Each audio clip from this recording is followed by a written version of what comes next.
Now we will discuss something more about the Roman Empire. Many languages were spoken in the Roman Empire, but for the administrative purpose only Greek and Latin languages were used. I told you that Greek was the language which was spoken in the eastern side, and Latin, which was the mother tongue of Italy, that was spoken in the western side of the empire. The upper class of East spoke Greek, and those in the western part they used to speak Latin. All the people in the Roman Empire were subject to the single ruler. Despite a lot of diversity was available in the Roman Empire, but one thing was common in the Roman Empire, that they all were considered to be the subject of the Roman ruler, Roman emperor, irrespective of the thing that where they lived and what languages they used to speak. They all were considered to be the subject of the Roman emperor, and they had to be loyal to the Roman emperor. Now Roman Empire has been divided into two parts, early Roman Empire and the late Roman Empire. The 3rd century was considered as the historical watershed between the early and the late Roman Empire. So there was a crisis which took place in the 3rd century, and that has been divided or demarcated the early Roman Empire and the late Roman Empire. Now there used to be three main players in the Roman Empire which used to affect the politics and the decision making of the Roman Empire. Now we will discuss about them. First is emperor. The emperor used to be the head of the state, and he used to be the most powerful, and he was known by the name of principate. So this was a new system which was developed by Augustus. He called himself princeps, and the literal meaning of the princeps is the leading citizen. And why he did this, though he was an absolute ruler, but still he used to call himself as the leading citizen? It is because once Roman Empire used to be republic, to give that respect to that republic, he used to call himself the leading citizen, though he was an absolute ruler. Second was the Senate. Senate was the main governing body of the Roman Empire. It is like the parliament where elected representatives used to be there, but they were generally from the wealthy families of the Rome, and mainly they were the Italian descendant, and they were also having their own land, so landowners used to be the senators. And the third, that was the largest organization of the Roman Empire, it was the army, which was an organized body of the Roman Empire, and it was strong enough to decide the fate of any emperor. If there was a dispute between the army and the emperor, then it used to become very difficult for the emperor to rule that Roman Empire. And you can see from this bubble also that the success of the individual emperor depended on their control of the army, that how they were able to control the army, that used to decide the success of that emperor. If the emperor was not having a strong hold over the army, and if there was a dispute in the army and the emperor, he could not rule for a long period of time, and that ultimately resulted in the civil war like condition in that empire. Next topic is success to the throne of the Roman Empire. To become the Roman Empire, there was certain eligibility. First of all, he should be the family descent of the emperor. He could be the natural son or an adoptive son of that emperor that could become the ruler of the Roman Emperor. The army was also following this kind of principle, that if there is an army commander, his son could become the next army commander. He could be the natural as well as the adoptive one also. During the Augustan age, the Augustus age is remembered as for the age of peace, and Augustus himself was an adopted son of Julius Caesar. He was not the natural son of Julius Caesar, and he was a great ruler. It brought peace, and after a decade of internal strife, there used to be a lot of internal and external strife at that time, and he waged many battles. So he brought peace, ultimate peace to the Roman Empire, and the Roman Empire used to be at the zenith in his time. As a result, after such battles, external warfare was also much less common thereafter. In the first two centuries, and this is considered to be the age of peace. So Augustan age was marked with the peace and prosperity. Now the administration of the Roman Empire. As I told you that Roman Empire used to be very vast, which was spread in the three continents. So how they used to coordinate and control such a vast Roman Empire? So the answer lies in the urbanization, because there were many urban areas in the Roman Empire which used to be very developed due to the trade, and they used to lie in different parts of the Roman Empire, and actually they became the center of administration, means the area surrounding that urban area was controlled from that city center. All the territories of the empire were organized into the provinces, means the entire empire used to be bifurcated in the provinces, and all the provinces were subject to the taxation. They used to deposit the taxes except the Italy, which was the center of the Roman Empire. Carthage, which used to lie in the upper part of the Africa, that was the city center for the administration in the African region. Alexandria, it was lying in the Egypt. Antioch, which was on the eastern side of Mediterranean Sea, like it is written, line the source of Mediterranean were the foundation of the imperial system, means from these cities the taxes were collected from the surrounding areas, and that used to be deposited to the Roman emperor. It was through these cities that government was able to collect taxes from the provincial countryside, which generated much of the wealth of the Roman Empire. This shows that the local upper class was actively involved in the process of the Roman state of administration, means mainly the administration was controlled from this city center, and the wealthy and rich class of these cities used to play the major role in administering the empire. Administration of the Roman Empire. Throughout the 2nd and the 3rd century, the provincial upper class provided experienced officers that administered the provinces and commanded the army. So there were different provinces, and there used to be different provincial centers that we discussed, like the Carthage, Antioch, Alexandria. So officers from these areas, they used to administer the empire, as well as they also started commanding the army. Consequently, they became the new elite. Earlier the elite class used to be from the Italy only, but later on they also were from different provincial centers. So they controlled the army, and they started looking after the provincial administration. They became much more powerful than the senatorial class which was in Italy, because they were also having the backing of emperor, because emperor used to support them. So they became more powerful than the senatorial class which was dominated by the people of Italy. So other provinces started becoming stronger, and influence of the army and other provinces started increasing in the Roman Empire. As a result, emperor started afraiding of these people. So the emperor Gallienus consolidated their rise to the power by excluding senators from the military commanders. Since these new elites were the military commander as well as the senator, so they were affecting the politics of the Roman Empire from the senate as well as from the army. As a result, he reduced their power by excluding the army officers from the senatorial class.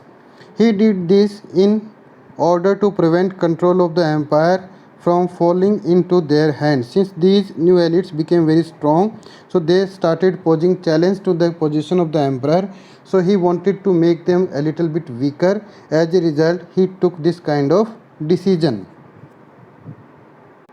Now we have discussed that the Roman Empire's administration was controlled from the Roman cities. Now what kind of cities they used to be? An urban center with its own magistrate, means there used to be the magistrate in the urban areas, there used to be a city council, and a territory, a demarcated territory used to be there from where they can collect the taxes, and which used to come under their jurisdiction. Like now it is coming under a district headquarter. There are certain villages which come under a district headquarter, and a village of one district cannot be a territory of another village. The same thing was also happening in the Roman Empire. So there was a clear demarcated boundary of the Roman Empire, and which areas are coming under which provincial center was also demarcated at that time. Like some areas were coming under the control of Carthage, some were coming under the Alexandria, and some were coming under the Antioch. The advantage of the living in the city: people used to prefer to live in the city because there were certain advantages as well, that it might be better provided for the food during the shortage or and famine in the countryside. If there was a famine like condition in the countryside, there is drought like condition in the countryside, there used to be scarcity of food and other essentials in the countryside, but the people who used to live in the city, they were provided better food and better facilities. So everybody wants to live in the city as compared to the rural areas.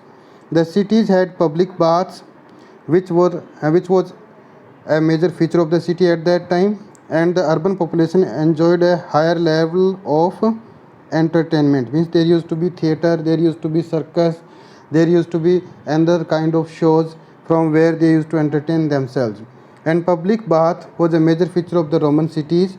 When the Iranian ruler tried to introduce this in their own territory, then he also faced a lot of opposition from the Iranian people, because they considered water as a sacred element, so they were against the public bath, but this was a feature in the Roman cities at that time. So we can see that Roman cities were the provincial center, and there used to be a council, there used to be a city magistrate, and there used to be a jurisdiction of its own. So this was a kind of modern form of administration. Now through this map I am showing you these provincial city centers. This is Antioch, which is in the eastern side of Mediterranean Sea, in the areas of the Levant. This is Jerusalem, which is right now in Israel. This was also a city center. Alexandria, which is in Egypt, and this is Carthage. So you can see that these city centers are lying in different regions, and they used to control the administration. This is Rome, from where the central administration used to take place. This is Constantinople. This was also a provincial center. Later on it became the capital of Roman Empire. Now you can see that this is the image of a public bath, which we discussed in the last slide. Now what was the 3rd century crisis? We talked about it, that after the 3rd century there was bifurcation of the early Roman Empire and later Roman Empire, because there was a crisis which took place in the 3rd century. We discussed that the Augustan age was the age which was ushered with the peace and prosperity.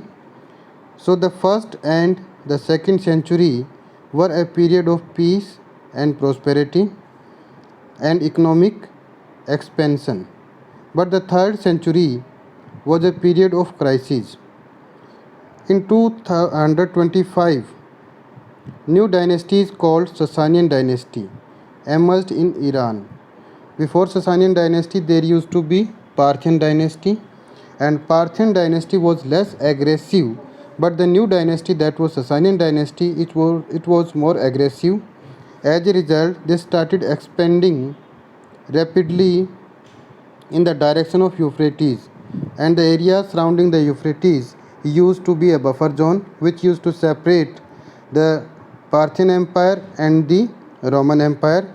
But now Sasanian dynasty took hold of the Parthian Empire, and they started moving towards the Roman Empire. So it was a danger on the external front of the Roman Empire.